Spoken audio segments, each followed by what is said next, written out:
Holstebro kann man mit der ganzen Familie ins Kino gehen und einen Film ansehen. Die Stimmung im Kino ist gut und man kann Popcorn und Süßigkeiten kaufen. Es gibt eine große Auswahl und es gibt Filme für alle Altersgruppen. Das Kino in Holstebro ist sehr luxuriös. Die Sitze sind super bequem und man kann sie nach hinten lehnen. Man kann Tickets entweder direkt im Kino kaufen oder online buchen. Die Webseite ist auch auf Englisch und internationale Kreditkarten werden akzeptiert.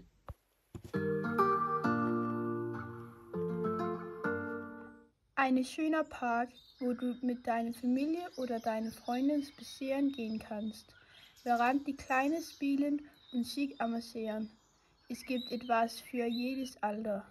Die Adresse ist Lustanlegel 1, Holstebro.